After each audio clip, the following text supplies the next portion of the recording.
I've decided to buy a house where my parents and older sister can live with us, I told Keith. If you don't like this idea, we might need to consider a divorce. Keith's eyes narrowed, but his smile never wavered. Are you sure you won't regret that decision? He asked calmly. Absolutely not, he said with confidence, his grin widening as if there was no doubt in his mind. However, about a month later, he found himself in a situation he hadn't expected. My name is Amy, and I'm 40 years old, working as an office assistant. I live with my wonderful husband Keith and our energetic 8-year-old daughter. Our family is tight-knit, and we cherish the time we spend together.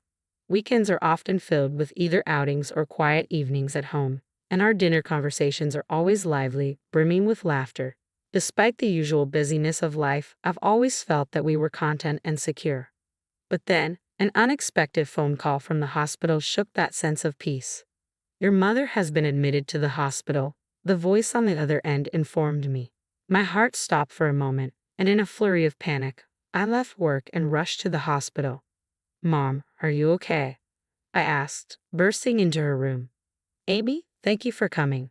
I'm so sorry for making you worry, my mother said weakly from the hospital bed. She had collapsed suddenly, and though the doctors assured me she was stable, seeing her like that was a jarring reminder of her age. I was terrified when I got the call, I admitted, sitting by her side.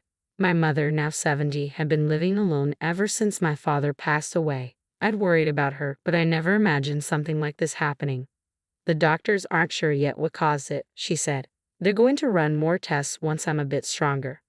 I nodded. Being here is better for now. They'll be able to take care of you. After spending some time with her, I returned home, still shaken. Keith was in the kitchen preparing dinner, and our daughter greeted me with a big hug. Seeing them gave me a sense of comfort. How's your mom doing? Keith asked, setting the table. She's stable for now, but they want to keep her in the hospital for a while, I replied. That must be worrying, he said sympathetically, and I appreciated his concern. As we sat down for dinner, I felt the weight of my thoughts pressing on me. I'd been thinking about this for a while, but now it seemed more urgent. I glanced at Keith, hesitating. Finally, I spoke.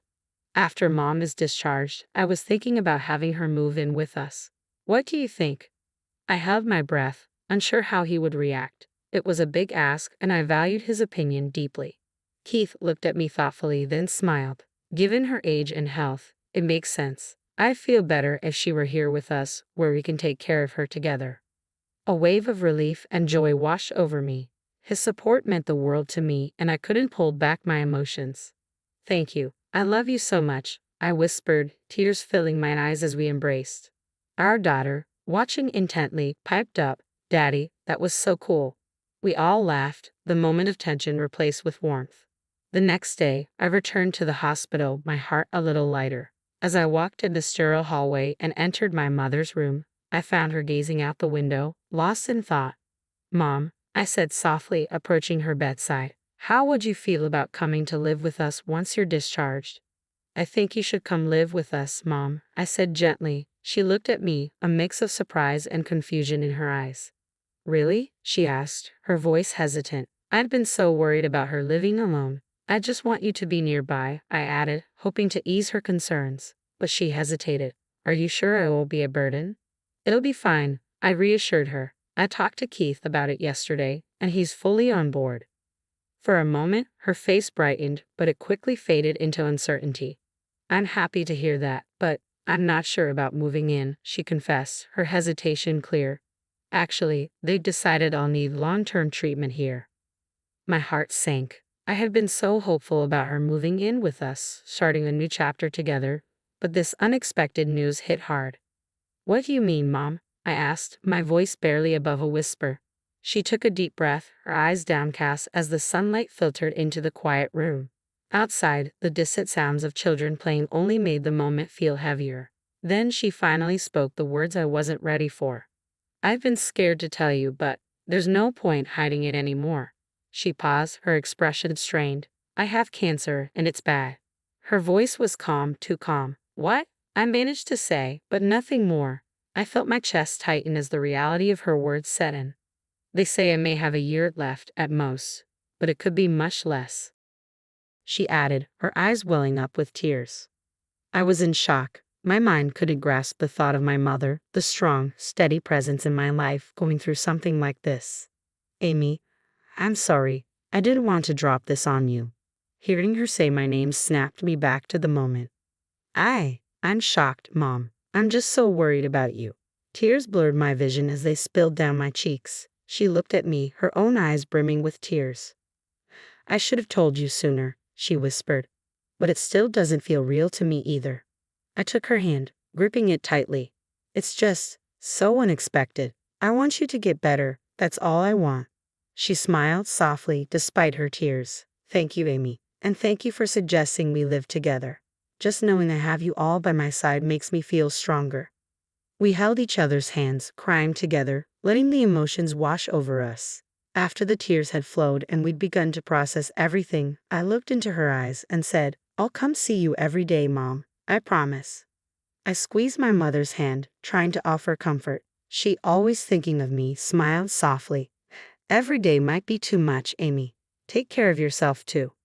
I want to spend as much time with you as possible, I said, my voice full of emotion. If there's anything you need, don't hesitate to tell me. She smiled warmly. Okay, thank you. When I got home, I immediately told my husband about my mother's condition. Wait, terminal cancer. Is it really true? Your mother's going through that. His voice was filled with shock, and tears welled up in his eyes. You don't need to worry about us while you're with your mom in the hospital. I'll do whatever I can to help, he said, gently caressing my head. All I could manage was a tearful thank you. His words gave me strength. From that point on, I started going straight to the hospital after work, treasuring every moment with my mother. On weekends, my husband and daughter joined us, and together we filled the hospital room with cheerful conversations and laughter. My husband's kindness and support during this difficult time meant the world to me. Because of him, I could focus on cherishing these precious moments with my mom. But as time passed, my mother's condition began to worsen. Mom, are you okay? I asked one day, unable to hide my concern. She took a deep breath and whispered, to be honest, the pain is getting worse. She held my hand gently, her touch weak, but full of love. Amy, there's something else I've been thinking about, she said. Maybe we should talk about the inheritance. Mom, we don't need to have such a serious conversation now, I quickly replied, my voice shaking. Tears were threatening to spill from both of us. I know, but it's important. I want you to know my wishes, she said, her eyes glistening with tears. Okay, Mom, I whispered, trying to hold back my own tears. I'll listen. And as the conversation unfolded, we held on to each other, feeling the weight of the moment, but also the deep love that connected us. I was stunned by my mother's confession. She had assets worth $1.3 million. Oh my, is that true? I couldn't hide my surprise. Yes, she said with a shy smile. Your father owned properties, and after inheriting them, I invested even more. Why have you kept such a big secret until now? I asked, gazing into her eyes. I'm sorry, Amy, she replied softly, but I wanted you to know when the time was right. I want you to inherit my assets and continue to grow them. Her eyes sparkled with determination. When I was a child, my parents had always taught me the importance of investments, though I never fully understood why. It had always seemed like just another subject to study. I have a confession, I said quietly. I've actually been studying investments on my own for a while now. My mother looked surprised but proud. That's wonderful, she said. All those years of advice have led to this. But listen carefully, Amy, this is really important. Be cautious when talking about assets. I know you'll be responsible, but only discuss it with those you truly trust. I understand, I promise. The person I trusted most, of course, was my husband Keith. He had always supported me and taken me seriously. But it didn't feel like the right time to share my mother's inheritance with him just yet. I decided to wait. About a month later, my mother passed away peacefully. I was filled with gratitude for the time I had spent with her in those final weeks. We had shared so many meaningful conversations and memories. It was truly a blessing. After her passing, my husband and I made arrangements for the funeral and memorial service. On a quiet night, sometime later, I finally felt ready to talk to Keith about the inheritance. You know, Mom left me an inheritance, I began nervously. It's about $1.3 million. Keith's eyes widened in shock. Wait, what? Are you serious? He asked, unable to hide his surprise. Yes, I nodded. No joke. Wow, $1.3 million, he repeated, still processing the news. That's incredible. I looked at him seriously. Please promise me you won't tell anyone else. I'm only sharing this with people I trust, I said, holding his hand and pleading for reassurance. Don't worry, I promise I won't tell anyone, he replied, looking straight into my eyes. Thank you, I sighed in relief, feeling better after confiding in him about the inheritance. Though the sudden reality of such a large amount of money had overwhelmed me, I felt comforted knowing we could calmly plan our future together. However, as the days went by, something in his behavior started to change. One day, I noticed a shiny new watch on his wrist. Did you buy that recently? I asked, surprised. Yeah, I just liked it, he said with a grin. It's very stylish. How much was it? Around $22,000, I guess. $22,000? Why did you spend so much? I nearly shouted, shocked. Come on, we have so much money now. A little luxury is okay, right? He replied, his tone lighthearted. But it worried me. This wasn't how we usually lived. Isn't that a bit much? We have $1.3 million, yes, but shouldn't we be more careful with it? I questioned. We can afford to splurge a bit, he said casually. I mean, why not? I've always supported you. Remember when you were visiting your mom in the hospital? I took care of everything at home. A chill ran down my spine. He was speaking as if the inheritance belonged solely to him. I was thinking of saving this money for our daughter's future and our retirement, I responded, trying to rein in my frustration. For a moment, he looked confused, then defensive. Come on, we can enjoy it a little. Don't forget all I've done for you. I do appreciate everything, I hesitated, genuinely grateful for his support during my mother's illness, but something felt off. His behavior was changing, and I couldn't ignore it anymore. Luxurious items started appearing at home more frequently, and his priorities seemed to shift. Don't you think you've been acting a bit differently? I finally asked, the concern evident in my voice. I gently asked, why don't we just forget about the inheritance for a while and focus on getting back to our normal lives? He looked at me, his eyes sparkling with something unsettling beneath the surface. Isn't it strange that you don't get it? If something you want is right in front of you, why wouldn't you go after it? A pang of sadness washed over me. The warmth in his smile, the everyday happiness we used to share, all seemed distant now. The man I knew had never been this obsessed with money. Every time he excitedly talked about buying a new car or moving into a high-rise apartment, my heart sank. I've told you before, I wasn't planning on spending it that way, I said, trying to keep my voice steady. Let's stop discussing the inheritance for a while. He looked at me, genuinely surprised. What? Haven't I always supported you? Don't I have a right to spend some of it? Do you plan on keeping it all for yourself? No, that's not what I mean, I replied, feeling a growing tension between us. I just want us to be more careful with it. His eyes narrowed, suspicion creeping into his voice. Are you secretly spending it on something? How did it come to this? When had his attitude changed so drastically? It felt like there was an invisible wall between us now, and every conversation was shrouded in tension. Then, one day, he dropped a bombshell. I bought a house, he announced, his excitement barely contained. For me, my parents, and my sister to live in. What? My voice trembled, a mix of shock and anxiety rising in my chest. What are you talking about? He just smiled brightly, oblivious to the storm he had unleashed. I used the entire inheritance to buy it. The house will be perfect for 3 generations, my husband said, his tone filled with pride. Wait, you spent my money to buy the house. I tried to keep calm, but the shock was too much to contain. This is the best choice, you'll see, he said, his voice void of remorse, just full of excitement. I took a deep breath, trying to wrap my head around what he had done. There are a lot of things I can't accept about this, I said firmly. He smiled and without hesitation replied, if you can't agree, we might have to consider divorce. If that happens, you'll find it hard to live comfortably on your own. His confidence shook me, but doubts were already creeping in. Could he really handle such a large purchase on his own? There was no way. Are you sure you're okay with getting a divorce? You won't regret it, I asked, looking him straight in the eyes. He didn't flinch. There's no way I'd regret it, he said, still smiling. But that confident smile would disappear soon enough. A month later, I casually asked him, which contractor are we using to build the house? He mentioned a construction company owned by an old friend of his father's. Something didn't sit right. Have you changed your mind about the house and us? From now on, make sure to get my permission, okay? I said, testing the waters. He seemed to misunderstand me, but I let it go for the moment. I made up my mind to visit the construction company myself. When I arrived, I was greeted warmly, but what I discovered left me speechless. Apparently, my husband and in-laws had submitted a signed power of attorney, supposedly with my consent, a document I had no memory of signing.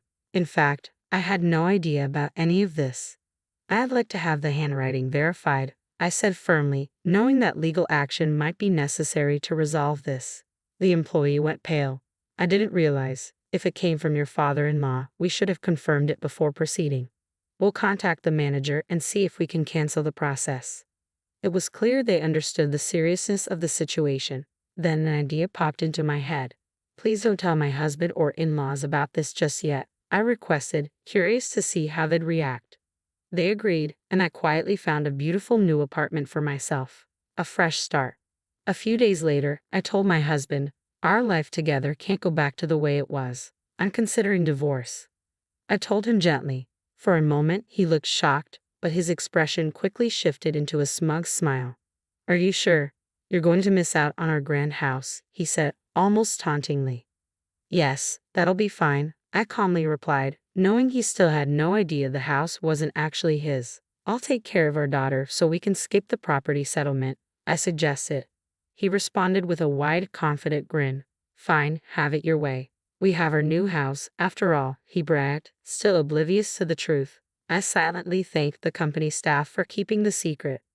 Surprisingly, the divorce process went smoothly, and my daughter and I were able to start our new life quickly. She was excited for a fresh start, especially after being unsettled by her father's increasingly erratic behavior. Our new apartment, though not overly expensive, was perfect, modern, secure, and cozy. Even though I had the inheritance, I didn't want to live extravagantly. I just wanted a peaceful life with my daughter. A month into our new routine, I received an unexpected call from my ex-husband. He had been calling relentlessly, but I finally picked up. Hello.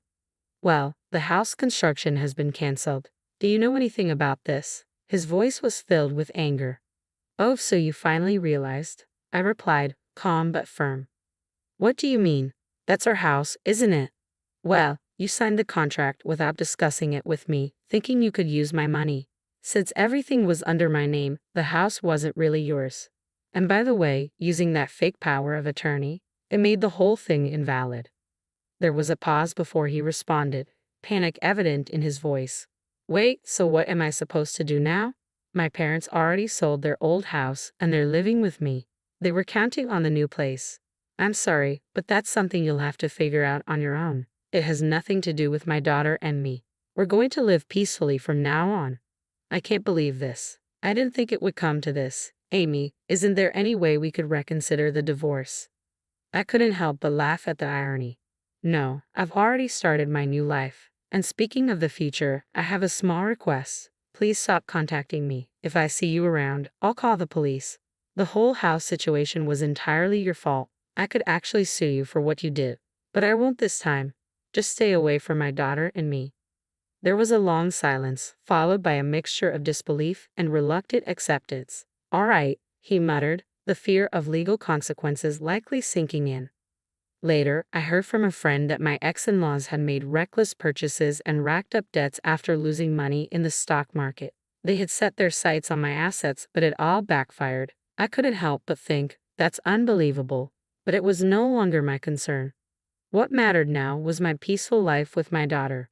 My focus was on supporting her dreams and securing a bright future for her. As for the inheritance, I planned to invest it wisely and build a better life for the both of us.